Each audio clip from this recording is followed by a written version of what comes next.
This is Ken from Ken's Corner, and today's usually our fan panel day, but we're going to stick to what we've been doing, guys. This is Leafs versus Sens game recap number 4, game 4, live from the Ottawa Canadian Tire Center.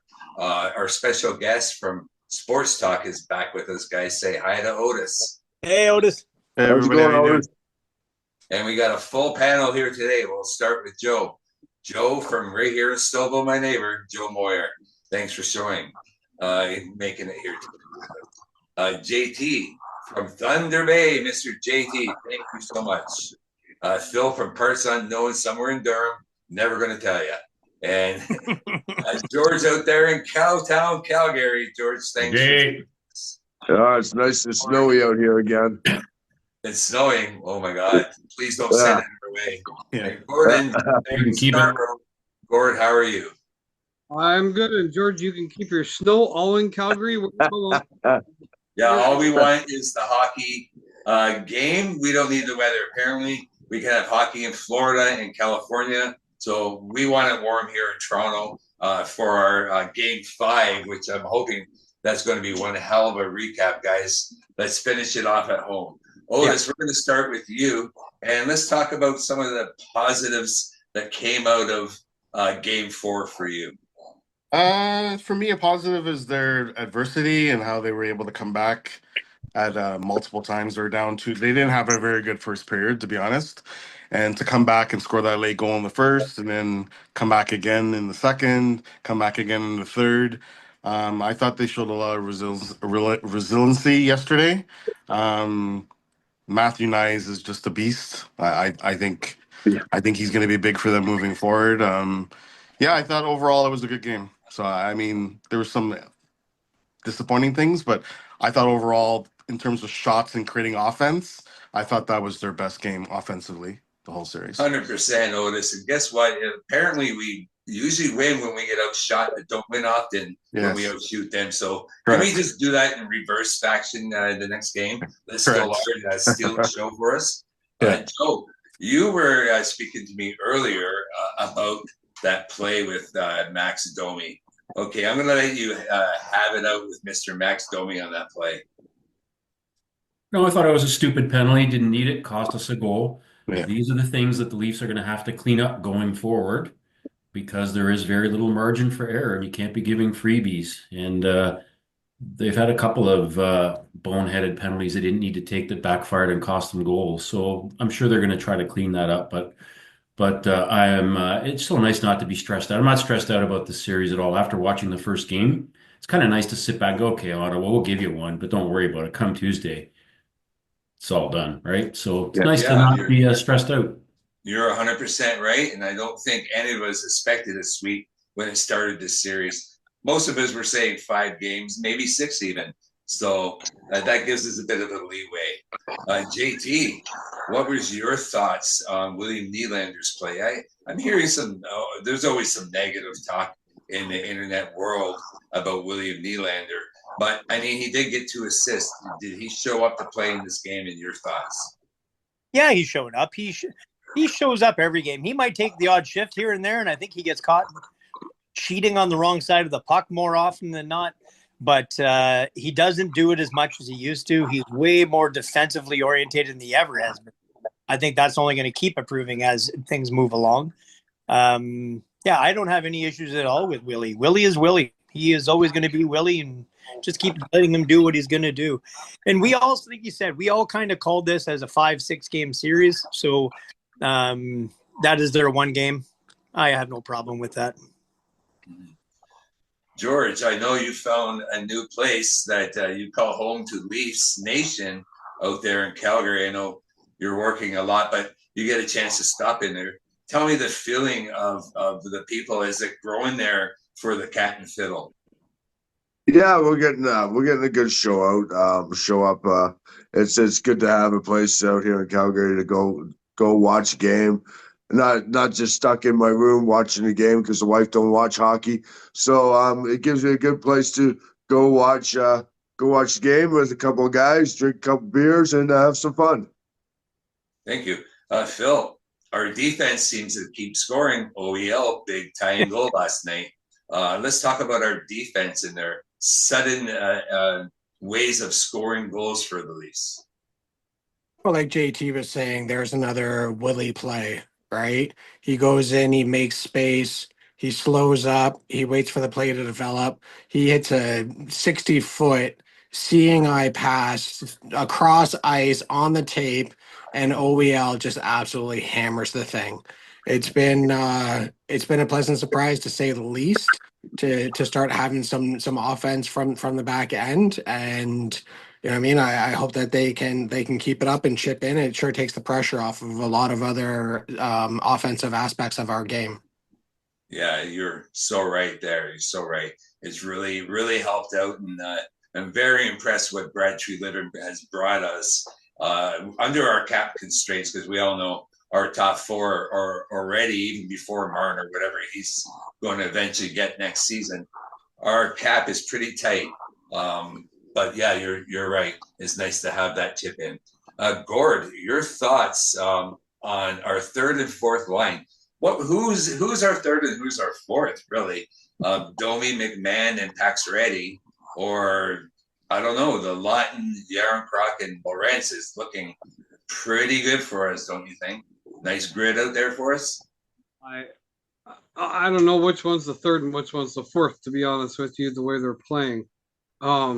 Steven Lawrence is a beast. He's not.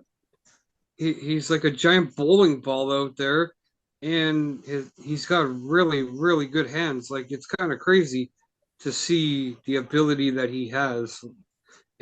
I honestly couldn't tell you who's the fourth and who's the third line in that aspect.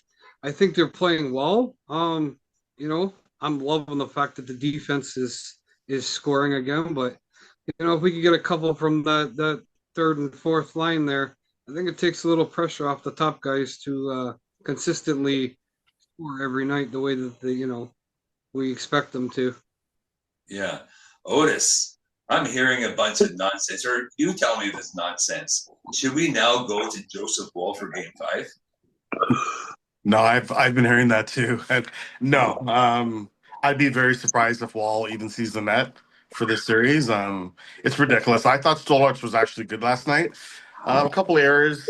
I'm sure he'd like the breakaway back, but I mean he's been fantastic. So I no, don't even. It shouldn't even be in their thought process to bring in Joseph Wall, in my opinion. Now, if he loses again on Tuesday and blown out, that's a different story. But he's been dominant, so I wouldn't even think about it. Thank you. Joe, we're going to give you the same question because you're our resident goalie expert. No, I think it'd be pretty unfair to throw Joseph Woll in there right now. Stolarz, yeah, he's had a couple he'd like to get back. He's not, I think we talked again this morning about it. He's not 100% perfect. He's maybe 85, and we'll take that. And he let a couple in, but no, the busier he is, the more shots he faces, and the more crucial time, the better he plays. So no, you don't mess around with the goaltending. Stolarz has done nothing to lose the net, as far as I'm concerned. Agreed. Yeah. JT, I'm going to ask you almost the same question, but it concerns our bottom two lines. Does Nick Robertson or David Kampf, or both, do they come back into the lineup? And if so, who are we replacing them with?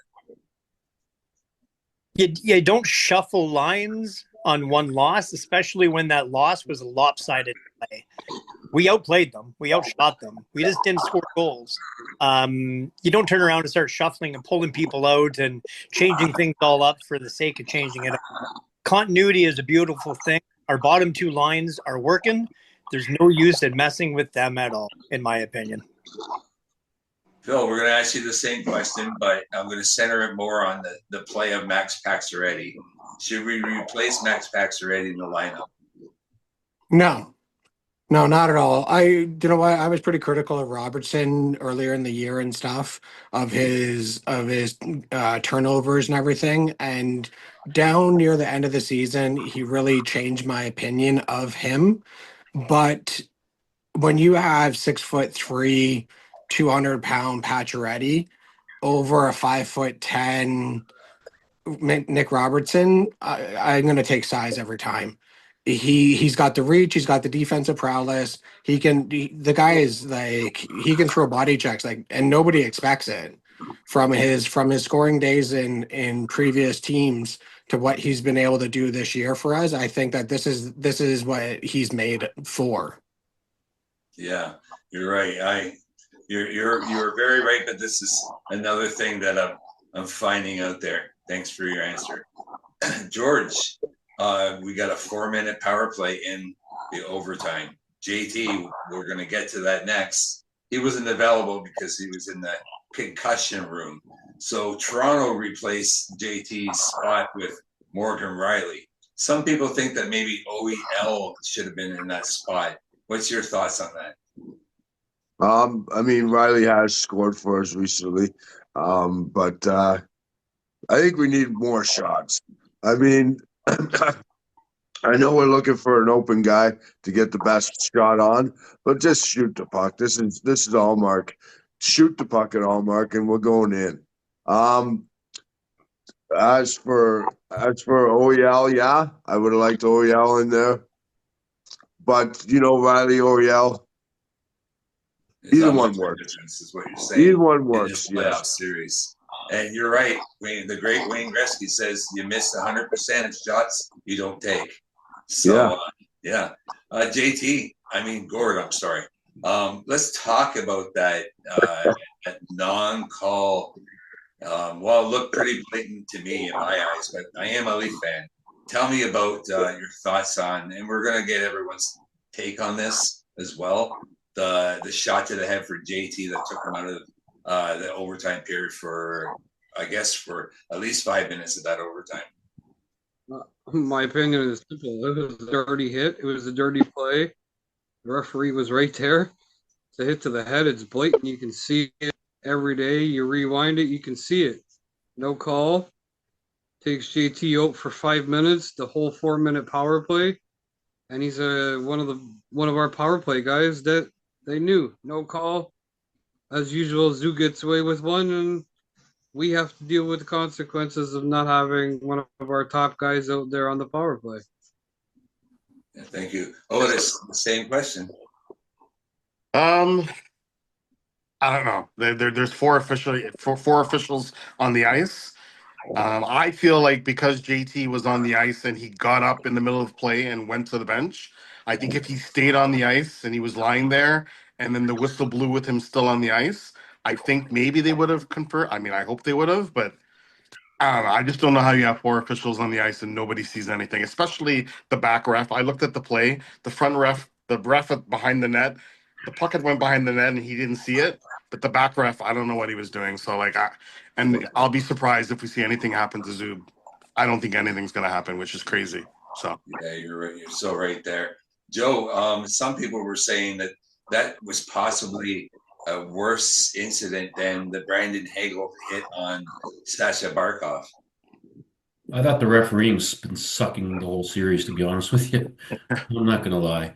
When those power plays were 7-3 after Travis Green whined in the media after game one, and then you watch Ottawa go out and dive like crazy. I'm sorry, I'm not been impressed by I can't figure out what the heck they're watching.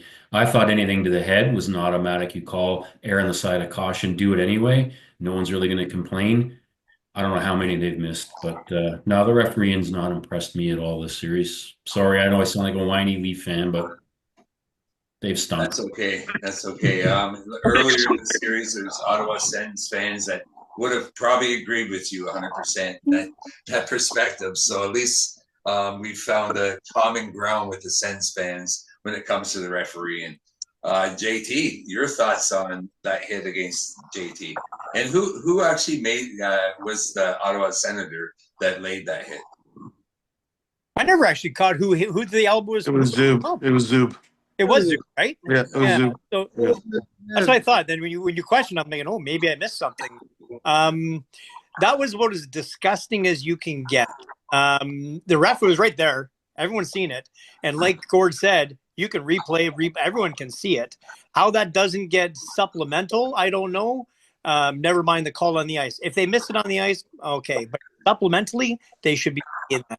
We just had a similar play last night in our SIJHLs.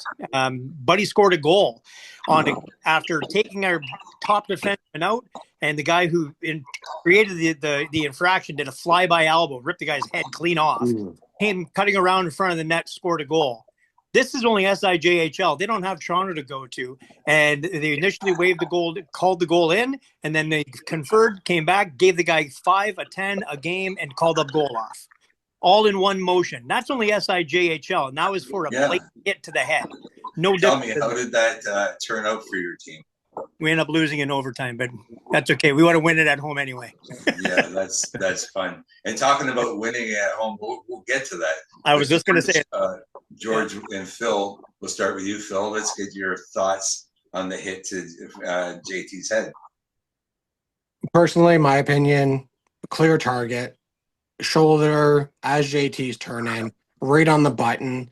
If it's not a targeted hit to the head with a 5-minute major, then easily it's a 2-minute interference call because the puck was nowhere near him. Yeah. The puck was in the corner. The puck was 25 feet away, and this guy's laying on the ground. It's pretty obvious that something happened to him, and he's not looking for his contact on the ice.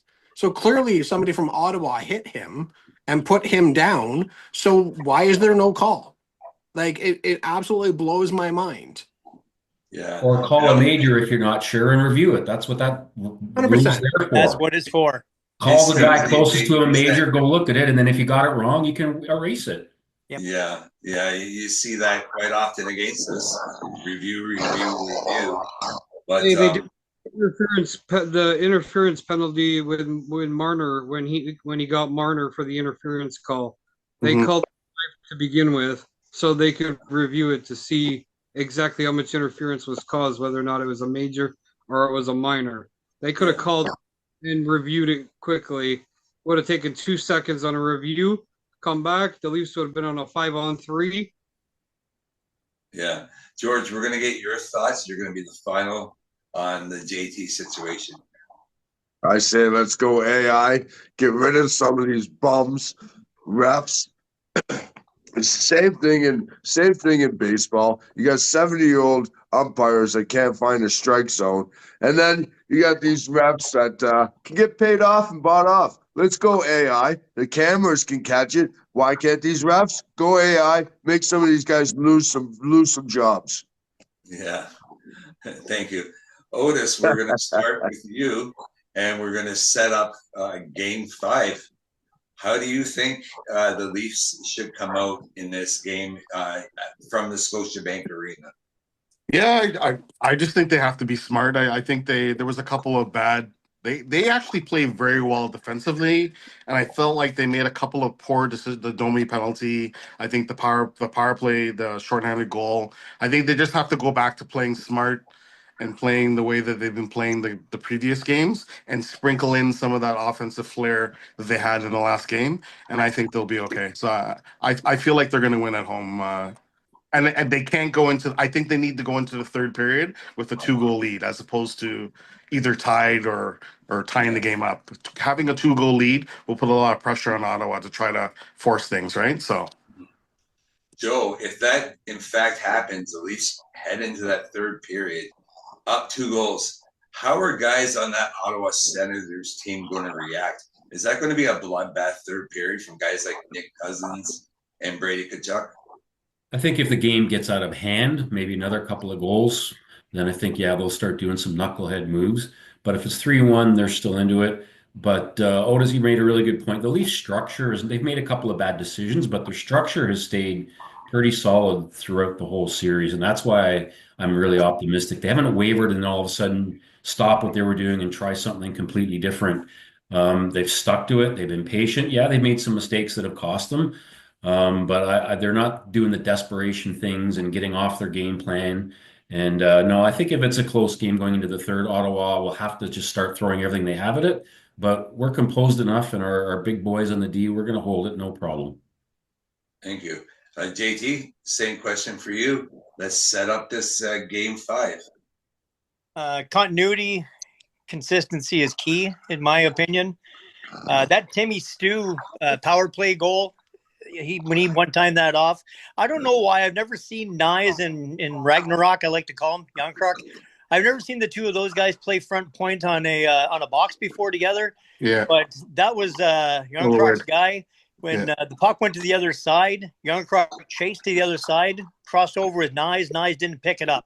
So that was just he came in. Timmy Stu came in all alone. Nobody even touched him. There was nobody even at the front of that point to talk about it. That is stuff that happens when you break continuity. When you break up set plays, you break up things that that are running all year. As long as they keep everything all solid and they don't try to change shit up, my French, I think we're fine. I think we wanted to win this at home. I think we take it in Game 6, and we just kind of giggle our way and have a little cheer and move on. Yeah, in Game 5. Thank you. 5, sorry. Yeah, 5. That's okay. I don't want to see Game 6. No. My son, my oldest son, is coming home from Thailand. Says he's going to be here May 2nd. He might go see a game. I said, son, Justin, I'm sorry, but your Senators are going to be gone by then, so they better be. So please, hockey gods. My walleye are going to Game 6. That's why I said that. I just had that one. Yeah, hockey gods, rain down the praise on our team for once. There you go, George. Your thoughts? What do you want to see in Game 5? Well, it would have been nice to win it in 4, but I did say it was going to be 5, and taking it home to our city and winning it is the best thing that can happen. I'm really happy for it. I'm not upset. I'm not scared. I don't care if the Sens win a game and they think that, oh my God, we're gonna get back into this. Give me a break. Go Leafs, go. We take it at home. Thank you, Phil. This series, the Leafs, we've all watched it. They haven't had, well, I mean, all season almost, I think. They haven't really been a first period team. I mean, they did get the 2-goal lead. Maybe I'm wrong. But usually we don't have the best of starts. Do the Leafs need to come out and change that perspective? Urgency. Urgency is you're back at home. You just lost an overtime goal. They're coming in with momentum. Get your urgency up. Get that momentum back. Have the best first period that you've had the entire effing season.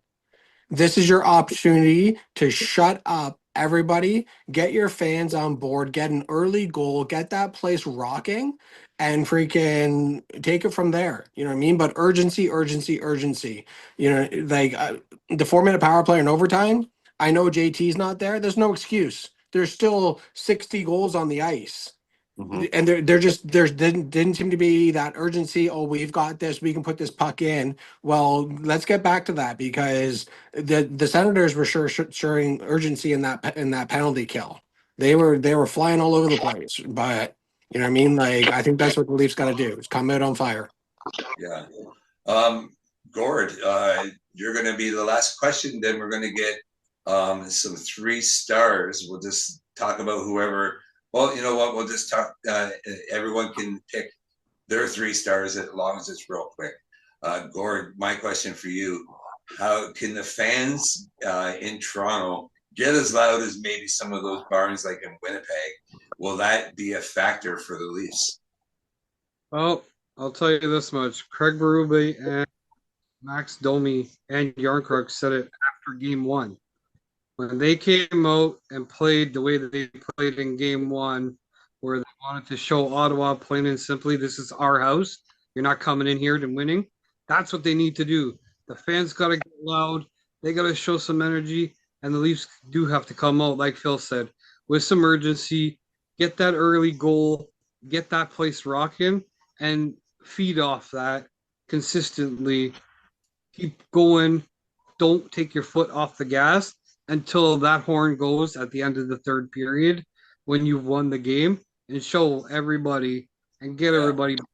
And I'm sure each and every one of our houses will be rocking that night as soon as we see that final score and it's in the Leafs' favor. What we'll do, since we did lose the game, Otis, we'll just give your 1 star, your 1 Maple Leaf star for Game 4. Matthew Nyes. He was that goal was wow. Like to me, he changed the whole dynamic of the game, even though Ottawa came back and scored. But I'm gonna go with Nyes. He was physical. He was in the game all game. To me, it was nice. Yeah. Thank you. Joe, do you have a name? Matthew Nyes the second. And JT, you're number can't- one star. That breakaway was sick. So you're saying Matthew Nice. Is anyone here not saying Matthew Nice? I will say William Nylander, as this setup was kind of crazy Yeah. for that. Joel, you I'll put be your hand up. Yeah, I'm gonna go with the Leafs defense. Leafs defense, all six of them: Benoit, Mhm. McCabe, Tanev, OEL, Carlo. They've been unreal. They've made great defensive plays. They've been making offensive plays. The entire defensive core. Thank you. And George, you're the last two. I'll go different. I'll go Pardon me? different. I'll say Stolarz. I mean, that's the most he's ever let in this whole series. So he's gonna shut them down. Let's go Stolarz. Be in their pipes and let's do it. Yeah, I agree. You know what? I like everyone's picks because I agree with them all. It was a very good point. We didn't back down in this game. We lost in overtime. We won 2 already before that. We're 1 shot away from ending that series. And let's get this done and let's have a good Game 5 recap and a bit of a celebration and rest for whoever we face in the next round. Thank you guys all for joining me here today. My name's Ken Judge, and we recap the Game 4 for the Toronto Maple Leafs and the Ottawa Senators with our special guest, Otis from Sports Talk. Joe, thank you for putting on the Ken's Corner hat. JT up there in Thunder Bay, George in Calgary, another Leafs, Ken's Corner hat, Phil in Parts Unknown, and Gordon there in Scarborough. Thank you guys and have a great day. Go Leafs, See you go. guys. Go, Let's Leafs, go. go.